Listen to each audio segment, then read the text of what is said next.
Okay, folks, good afternoon, good morning, wherever you are. This is Rashford T. Gardner, and I'm in conversation with the Superintendent of Maryland County, Honorable Henry Cole. So it's a pleasure having you on this interview. Thank you. It's good to have you here. Okay. It's been quite a while since we had a tete-a-tete. Many things have unfolded in the interim. But before we get into some fine details, let's hear what have you been up to over the last months with regards to your administration within Maryland County.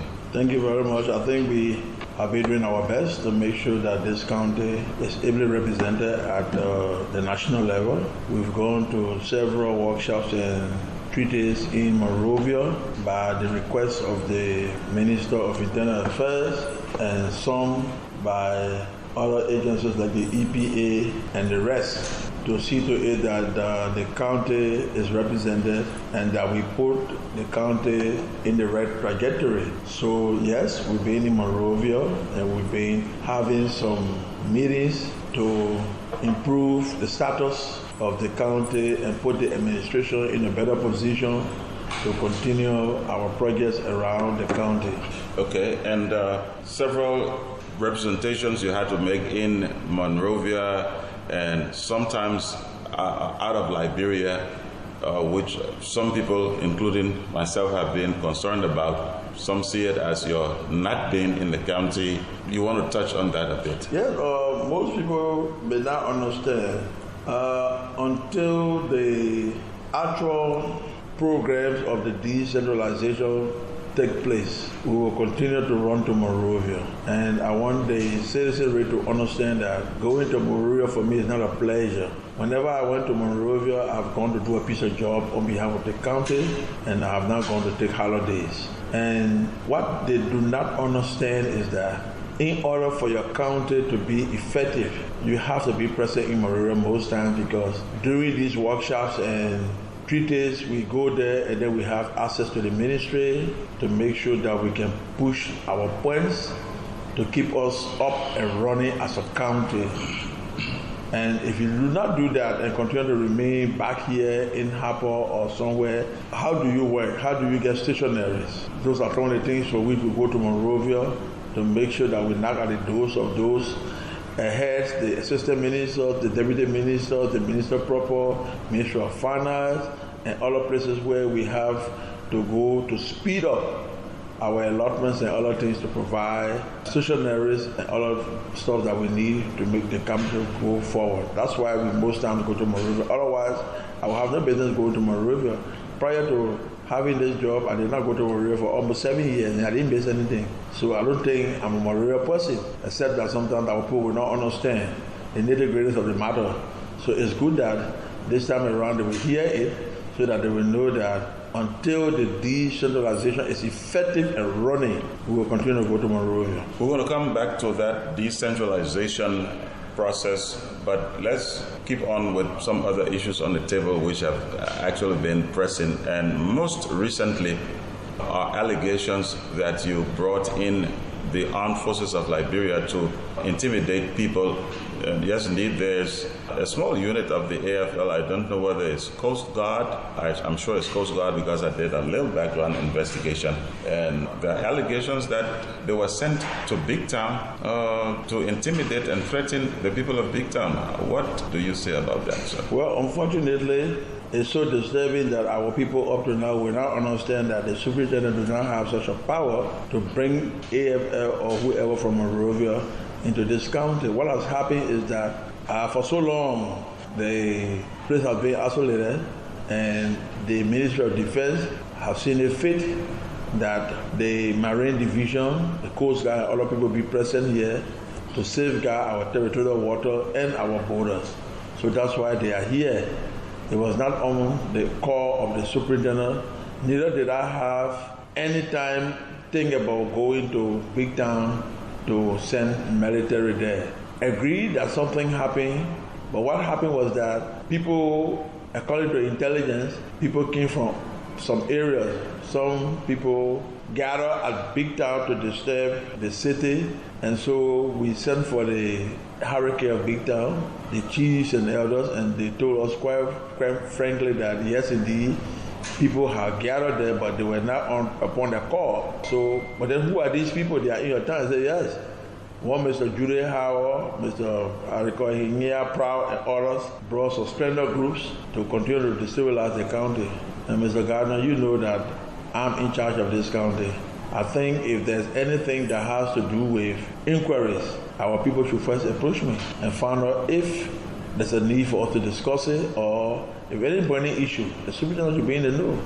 But if you gather splendor groups in the corner on the pretense of trying to destabilize the county, I will not sit back. I mean, I can't guarantee anybody that I will sit back. Because of that, you sent well, I did not. If they use the word intimidate, it would be too harsh. I will not intimidate. I never will I intimidate my people. These people are under my watch. These are my people. I should be responsible for the protection and the well-being. So I will not sit here with such authority and send people to our people to threaten them. That's wrong information.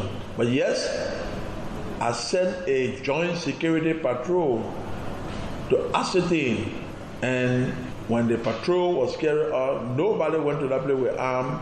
In fact, it was a joint security patrol with police, immigration. I can't remember whether army was involved. So they went there and came back to me and said, well, yeah, Chief, the information is true. There are people gathering to go and destabilize TU. So I said, well, not under my watch. Please go and tell them in the next 72 hours, let those people disperse. Otherwise, they will be taking the law into their own hand, and I'm here to protect the law. I'm here to protect law and order. And if anybody, and I will say this, if anybody feels that you have an issue, I'm prepared for dialogue. This county is about dialogue. If you miss a step and take the law into your own hand, disregarding the office of the superintendent, please have me go. I will go after you, and you meet it off. Now, still on the issue of Big Town and related, this land business between Nimaware and Climaware, specifically the Rocktown and Big Town people, how far is it now? Because it did sure bring some ruffles. Last year, there were even rumors of tribal wars and all of that pending. How is it now? How has your regime been able to put that under control, and where are we? Well, thank you very much. I think people were playing politics with our people. And from where I sit, like I told most people, I will not entertain politics into our tribal issues. These people have been relatives, they've been into quarter relations and all like that. So when it comes to land issue between them, you have to be frank with them. You have to bring back people with the knowledge, people with the know-how to discuss this matter. It's not a political matter. So people started playing politics with the issue, and I felt that it wasn't right to play politics with our people. So I called them and told them that we needed to call the tribal people, and then of course gave them the matter so that they would sit down and do it like the way our old people did it before. Sit down and discuss, explain the history, and even if one person is wrong, try to see how you can bring them back to the fold so that together we can coexist, because this is one gravel. That nomenclature, Nimaware and Climaware, is just a simple name. It has nothing to do with division. It's the politicians, these young little boys that are coming up trying to divide our people. But I remember when we were coming up as boys, little boys in this town, the people coexisted. I saw them go to quarter meetings where the Rocktown men and the Big Town men would come from one quarter and go to a meeting. I saw them going for the thing they call Yoruba. That means Christmas and New Year holidays. They went all to these places and they coexisted. So I will not be in authority after seeing all those things and permit war amongst our people. I think that would be disservice to the people. So we took them to the traditional council, and they are there trying to see how best we can mitigate in these matters. But at one time, there was rumors, the superintendent has written a letter. And that was false and misleading. That was false. What were I saying in the letter? I didn't write anybody. Somebody just mistook us for who they maybe for somebody else and felt that we're doing this thing. So since then we've been demanding the letter, and up to now the letter has not appeared. But however, those are our people. We can't continue to run them with iron hands and all of that. So I have forgiven them, and we start to work together. Starting to work together. Perhaps maybe the media should be more involved in this, but you would agree with me, Mr. Superintendent, that there's not a very good relationship between you and the media in Maryland County. Well, I think the media has chosen to indict me, and I felt that it wasn't right because I just took over. I didn't have any time with any media, only to hear on the radio the superintendent is not press friendly. How does it work? How does it work? It works in a simultaneous manner. The media will come first of all to make an introduction and then give us what we call a catalog of institutions that are in the media business, and we look forward to them, and then from there we try to engage them positively to see how we work together as a team. But if the media would just come after like barely 1 month in office and say, oh, the mayor is not media friendly, when I have been on the radio and talking to people and even making comparisons with the past administration, the present administration, I feel it was a disservice to me. So I thought to just give them a break to see what they could do, because we should be working together.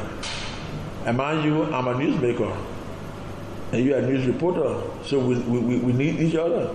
So if you don't come for the news, how do you get the news? So we need each other 50-50. So if you say, I'm not cooperating, I thought you were going to come, and then you say it, but when you come on the public and say it, whereas I haven't had any direct engagement with any institution, then I feel it was a disservice to me, and so I just thought to look to see where we come from. Okay, so folks, we're here in conversation with the Superintendent of Maryland County, Honorable Henry Cole, and it's been quite a while since I've had him on a tete-a-tete. Let's move on to other matters, sir, concerning Maryland County, and then we're going to close up with the decentralization process, which you just mentioned at the beginning of this interaction. The Eglantapan Airport was run down after the departure of UNMIL for over 6 years. NAMCAL, that's the National Maryland County of Liberia, decided to put some money into it, and now we are looking at the dedication or something. How far are we with that, and when are we expected to? Well, first and foremost, I'd like to use this medium to express my heartfelt congratulations to NAPCA for listening to me, because I think they had other projects, and the superintendent of this county and president of Honorable Henry Cole kept banking at the door, disturbing them to do the Alexander Totman Airport. And luckily for me, they accepted and it was done.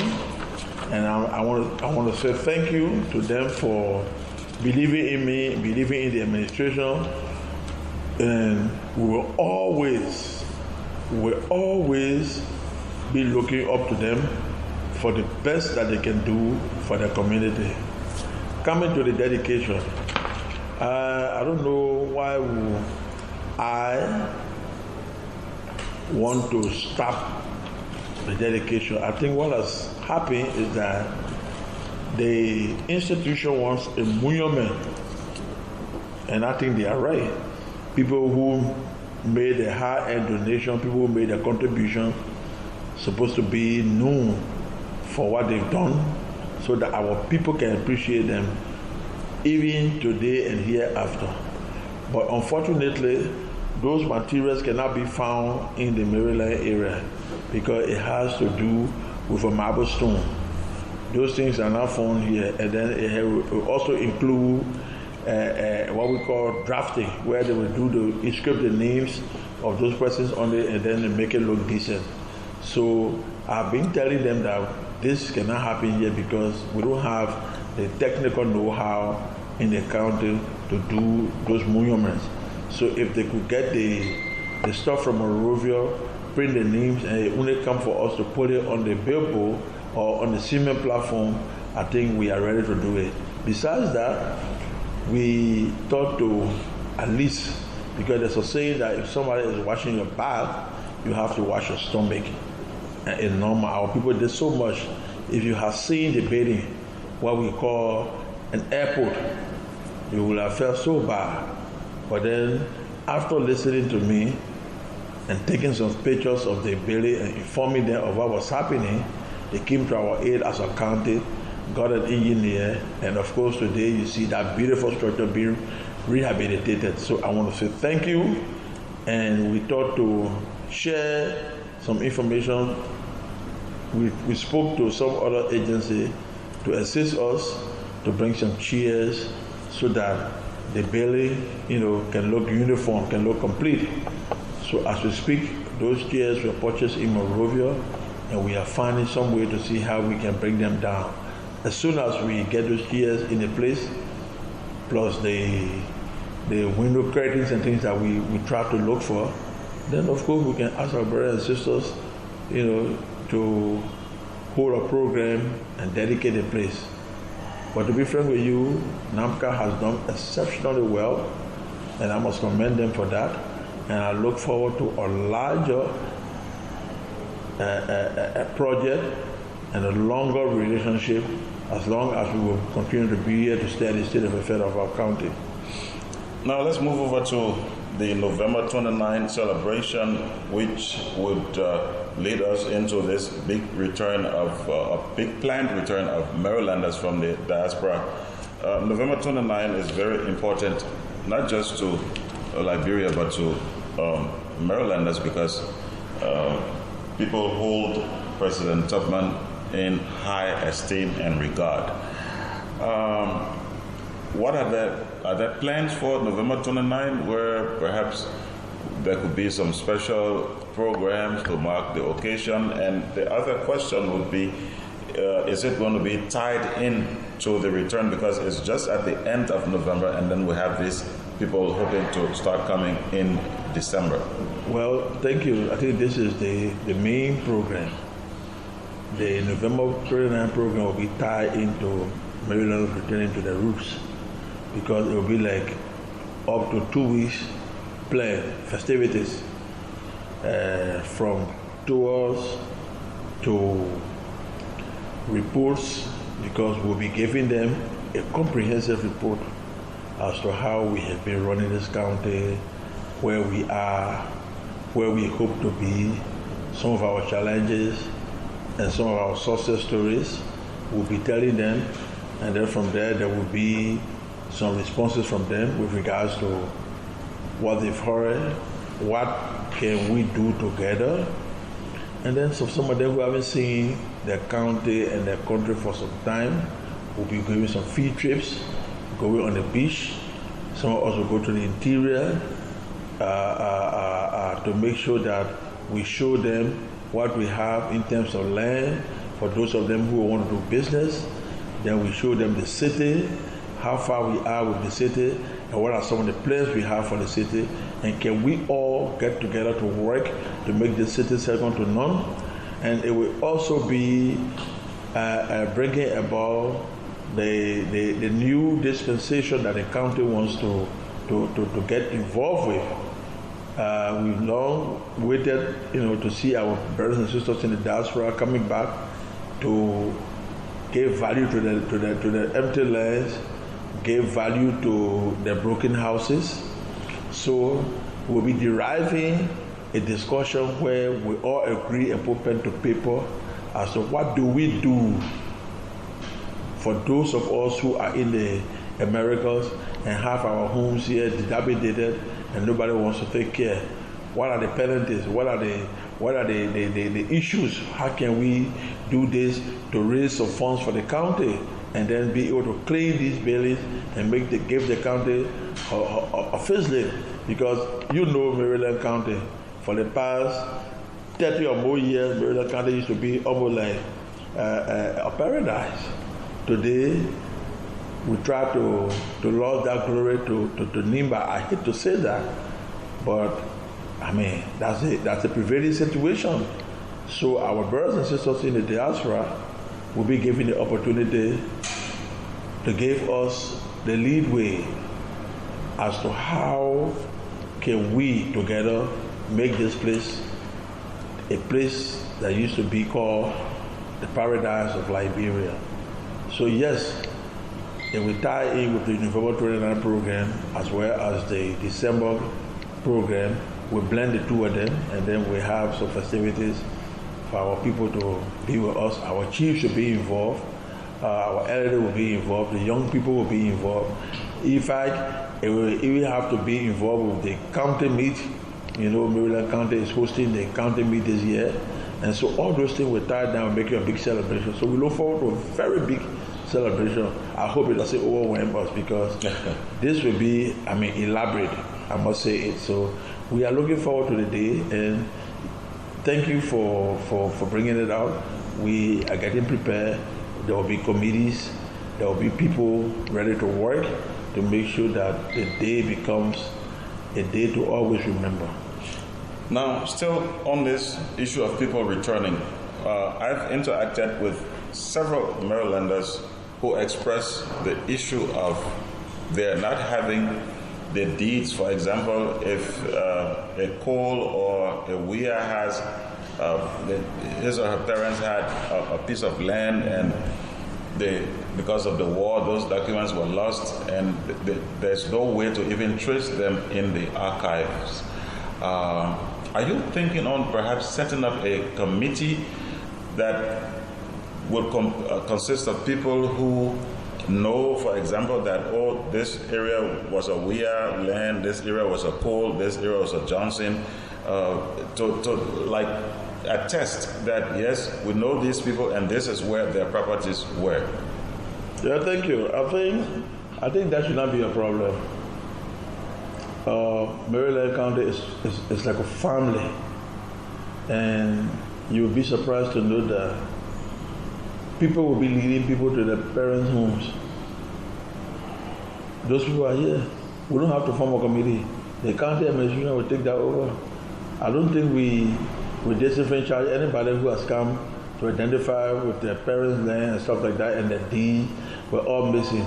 I think people already know where they were sitting, and even if squatters were there, they will have the occasion to meet with those people and arrange what we call a voluntary departure.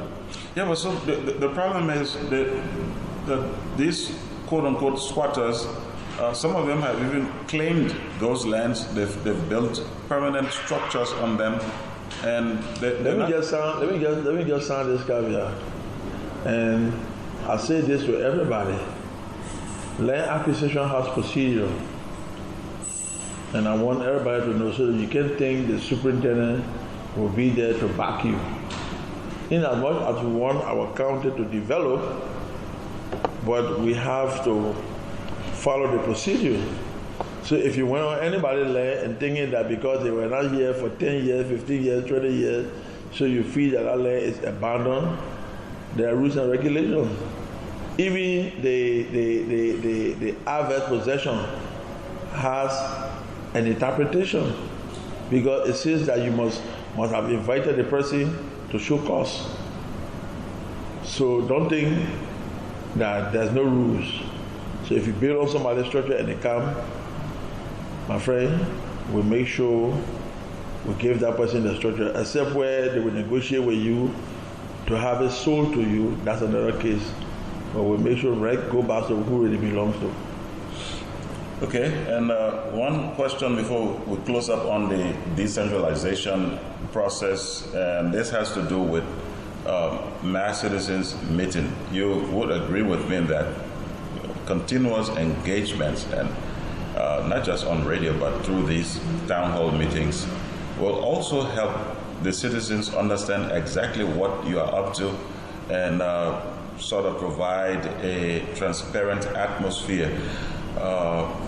You've not been very much active in mass citizens meetings since you took over as superintendent.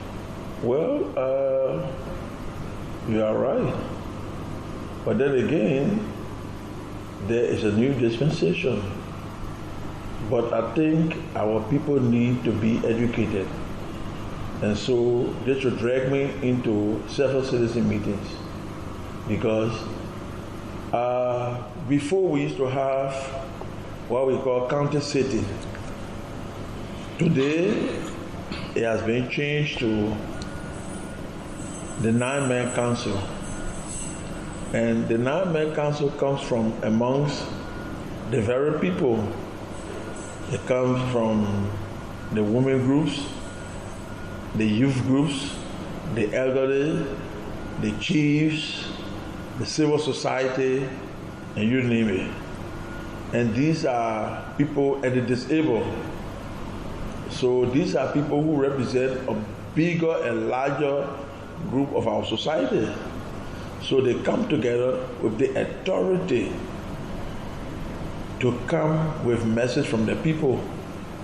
Meaning the 9-man council has the obligation to go now and hold what we call citizen meeting, because before coming to the council, there was what we call the 5 years roll-up plan that was done by people from all walks of the county to bring into motion development program per district. So for the next 5 years, you will have these people singling out what the district has agreed, what the county has agreed. So the 9-man council goes around to authenticate whether indeed these were things that they agreed. And fortunately for us, we had one of those meetings already, where the 9-man council went from Barobo to Kaluwe to Plibo to Harper. The last meeting was held in the Harper City Hall. But I understand the minds of our people. When the superintendent has not come, nobody has come. So with that, I will also help in the process. That's why in the first week of August this year, we are doing what we call a county tour with Citizen Meetings Incorporated. A county tour with citizen meetings, yeah. So we'll go to Barobo first. From the 4th to the 5th, we'll be in Barobo, and we have tete-a-tete with our people. We've written them already so that we can have a large citizen meeting to discuss some of these issues, to inform them, give them the education that maybe you may not see the superintendent every time, but the council will be there to discuss issues. But then the superintendent will come every now and then because of his interest in his people to hold these meetings periodically. So that is the program. So we'll go to Barobo, we'll go to Kaluwe, we'll go to Plibo, and we'll come to Harper. And now it's intended to be done after every other month. To make these rounds, first of all, to give them the hope that the government is still around, that we still have interest in them, to visit some of these projects that they have agreed, that contractors are working and want to know what level they are. And then again, there will be other issue outside of development that has to do with the presence of the superintendent. And of course, we discuss them and then find a way forward. So yes, indeed, we haven't had citizen meetings, I must agree. And so this time around, since the council has done it, we will go and buttress the efforts. We'll come, and then from there, it's a learning curve. people will start to know that, oh, this is why. Now, the only time we come to some of these meetings is when there's a burning issue. Like the county meeting is coming. We call a citizen meeting to inform our people officially, derive committees as to how we want to see it work, program planning committees and other things to make sure that the day is called for. Those are some of the things that will involve a citizen meeting. But the superintendent now will not come in a new dispensation now to come every time and hold a citizen meeting when the county council is there to make sure that these things are done. But however, it's a new dispensation. Our people will get to learn it gradually, and I hope they will understand. Okay, and lastly, I want to close up on this, the decentralization process. What's going to be, I know the service center in Maryland County is going to be resuscitated. What's going to be in there? Driver's license, passports, and whatnot? Every imaginable service that should be rendered to our people in this country should be at the service center. Yes. The service center will be very large, will be very elaborate. Are you going to build a new structure? Well, there's plenty on the way to build a new structure, but for now, we'll maintain what we have. And where are you going to?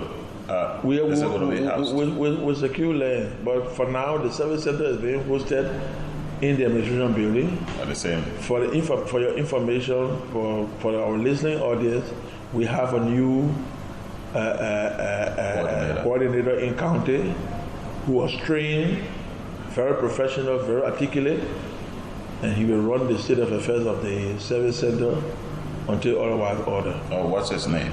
It's called Cabo. Okay. Yeah, so he will be here, and then our people will have access to him. I think he started citizen engagement already.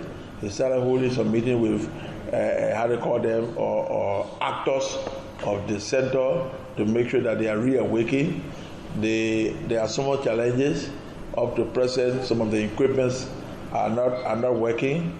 So he has made his first inventory report to national government, and I think they are working on the issues to make sure that they bring back those equipment to make the service center more efficient and effective.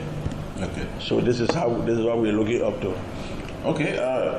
Anything else you want to add, perhaps, that I didn't ask before we close on this one? Yeah, I mean, I just want to honor my voice, greet our people, and let them know that we are still with them. We'll continue to be concerned. There are other issues that we may not discuss today, but we'll find time to make sure that we delve into them so that our people will have some clarity. Like one time we had the market issue, where the superintendent of the marketing association, the people in the market have some small misunderstanding, but then we got involved, and today our people are trying to make sure that they cooperate and make sure that the market is improved. What we thought to do as Marylanders was to make sure, because that market has overstayed. So we agree with our people so that we can, take part in doing the restructuring of the market to give facelift to this county. So we are in the process. They've started the collection already. The Marketing Association headquarters have voluntarily agreed that their portion of the intake of the market remain here for purpose of development. So they started to accumulate, and as we reach a reasonable amount, we'll start some work on the market to make sure that it's brought up to standard and it's modernized. Honorable SUP, we want to say thank you very much for your time on this interview, and we hope, folks, that this will continue as regularly as possible. My name is Rashford Gardner. Thanks.